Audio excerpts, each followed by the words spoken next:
तो अभी फाइनली हम मस्जिद नबवी इन मदीना।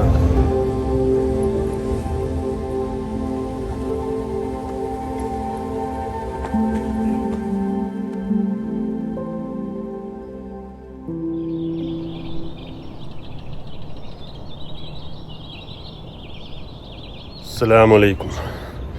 अभी मैं मदीना में, कल शाम को हम मक्का से मदीना पहुंच गए थे। आज का जो सारा दिन है मदीना में गुजारा जाएगा। जो भी यहाँ पे ज़ियारतें हैं उनको देखा जाएगा। सबसे पहले हम जाएंगे इंशाल्लाह मस्जिद नबवी और वहाँ से आज का हम अपनी जर्नी स्टार्ट करेंगे।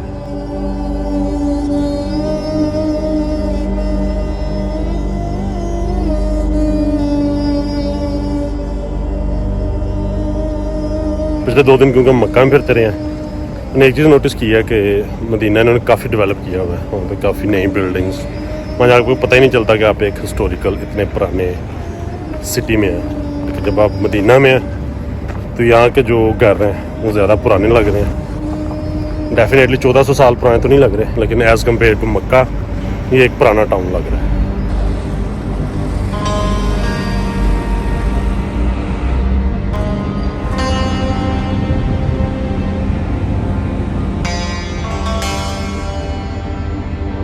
मदीना के बिल्कुल सेंटर में एक रिंग रोड बनाया हुआ है।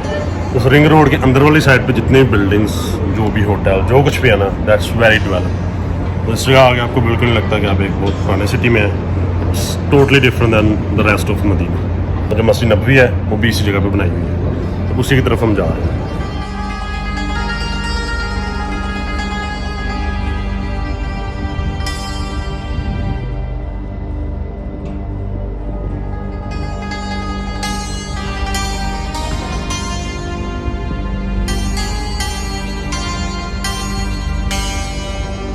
मैं मस्जिद नबवी के अंदर हूँ। माशाल्लाह सो ब्यूटीफुल, सो अमेजिंग।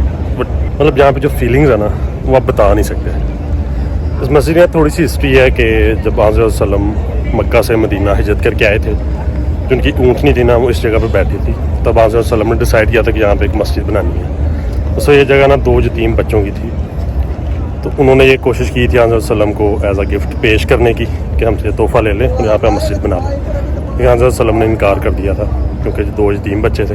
क्योंकि साहबी ने जितने भी इसकी मालियत थे, इतने पैसे बनते थे, उन 2 यतीम बच्चों को दे दिए। इसके बाद यहाँ पे मस्जिद तमीर की गई थी।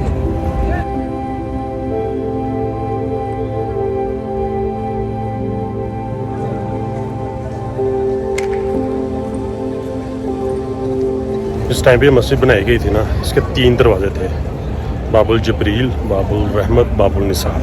तो आज अलहम्दुलिल्लाह इतनी एक्सटेंड कर दी गई है कि इसके दरवाजे गिनना मुश्किल है। मुझे भी एग्जैक्ट नंबर नहीं पता कि इस मस्जिद के दरवाजे कितने हैं। एक और बहुत ज़रूरी बात है इस मस्जिद के बारे में, यह कि पहले जो इसका किबला होता था ना वो फ़लस्तीन की तरफ होता था, लेकिन फिर आप सल्लम पर वही नाज़िल की गई, फिर इसका किबला चेंज करके खाना काबा की तरफ किया गया। आज उधर जाने का प्लान है। जिस जगह पर वही नाज़िल हुई थी उस जगह कहते हैं मस्जिद किबला तैन। वो एग्जैक्ट प्लेस है जहाँ पर ये वही नाज़िल हुई थी और जब इस मस्जिद का किबला चेंज किया गया। तो मस्जिद नबवी के ना 2 हिस्से हैं। मतलब एक ये बड़ा हाल है जहाँ पे मोस्टली लोग नमाज़ पढ़ते हैं, ये हर टाइम खुला होता है, किस टाइम भी आ सकते हैं। दूसरा हिस्सा ये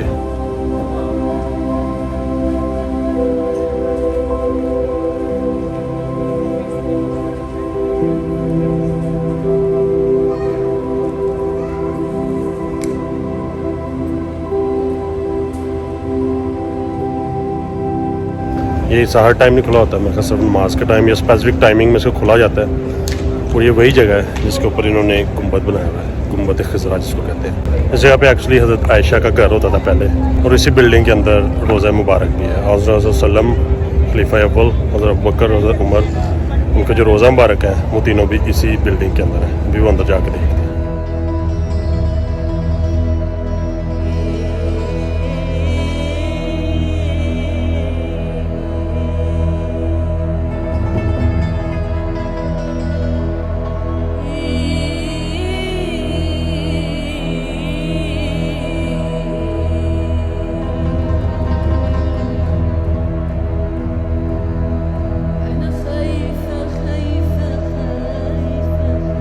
हम नॉट मिस्टेकन, एक हदीस है जिसमें ये कहा जाता है कि कोई भी दुआ मस्जिद नबवी मांगी हो, किसी भी और जगह पर जो दुआ मांगी जाती है उससे 1000 गुना बेहतर है स्वयं मस्जिद हरम के।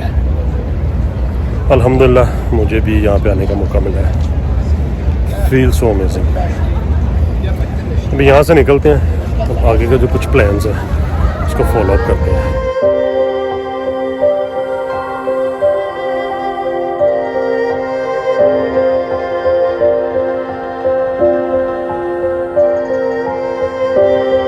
यह मस्जिद बिलाल जो कि मस्जिद नबवी से तकरीबन 10-15 मिनट की वॉकिंग डिस्टेंस पे है। ये मस्जिद हर टाइम तो खुली नहीं होती, सिर्फ नमाज के औकात में खोली जाती है, इसलिए इसको विज़िट करना भी थोड़ा मुश्किल है।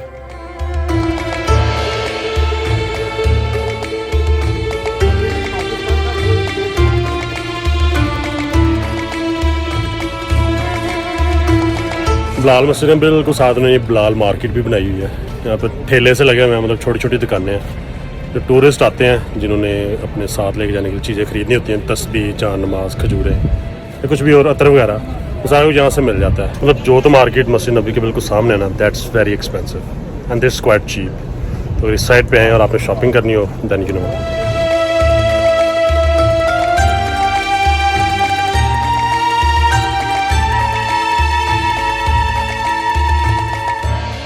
अब यहाँ से निकल रहे हैं और जा रहे हैं जबल उहद की तरफ। ये वो जगह जहाँ पे ग़ज़वा उहद लड़ी गई थी। लेकिन वहाँ जाने से पहले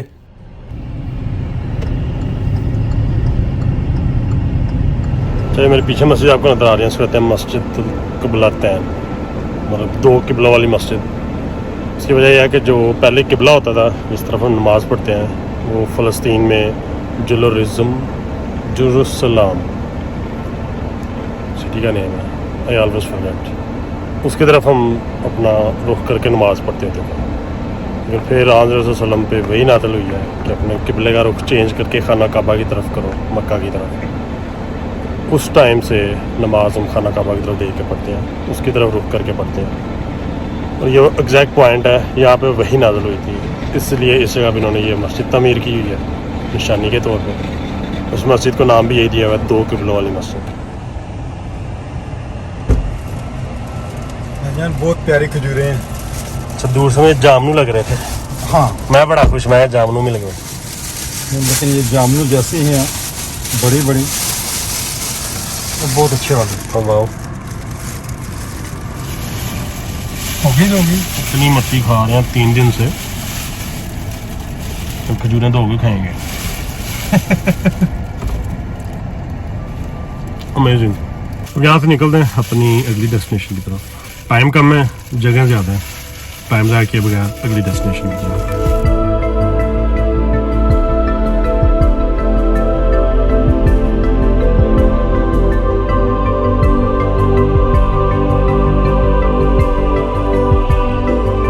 और ये एक्चुअली वो प्लेस है जहाँ पे वो जंग लड़ी गई थी। मतलब अभी इन्होंने यादगार के तौर पे यहाँ पे एक मस्जिद बना दी है, लेकिन ये वो मैदान था।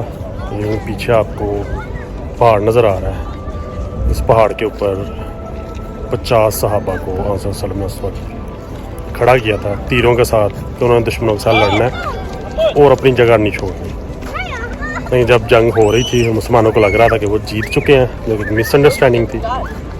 तो जो 50 सहाबा इस पहाड़ के ऊपर खड़े हुए थे, उन्होंने अपनी जगह छोड़ दी थी। जो उस वक्त हज़रत खालिद बिन वलीद जो कि मुसलमान नहीं थे, तो इस पहाड़ के पीछे से आकर दोबारा हमला कर दिया था। इसकी वजह से 70 सहाबा को शहादत मिली उस जंग में। और इसी वजह से जंग उहद को ख़ास तौर पे याद रखा जाता है इस्लामिक हिस्ट्री में, कि उसमें एक बहुत बड़ा सबक मिलता है कि आप जितने मर्ज़ी, आपको इतना मर्ज़ी नॉलेज है, जो आपका लीडर है, आपका सिपा सलार है ना, उसकी बात आपने ज़रूर माननी है। अतात बड़ी ज़रूरी है।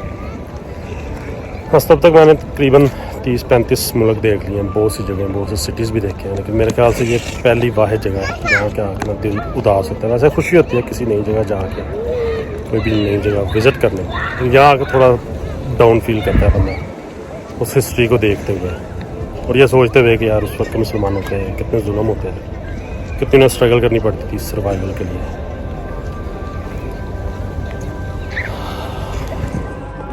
स्पोर्ट पे लिखा हुआ है कि अगर स्पेसिफिकली अगर कब्रों की ज़ियारत करने जा रहे हैं ना, इस्लाम इस चीज़ से मना फरमाता है कि आप कब्रों की ज़ियारत के लिए सफ़र नहीं कर सकते। अगर आप इस एरिया में हैं तो आप ज़ियारत भी कर सकते हैं कब्रों की, अदरवाइज़ स्पेसिफिकली कब्रों की ज़ियारत के लिए कहीं भी जाना इस्लामी तालीम के ख़िलाफ़ है।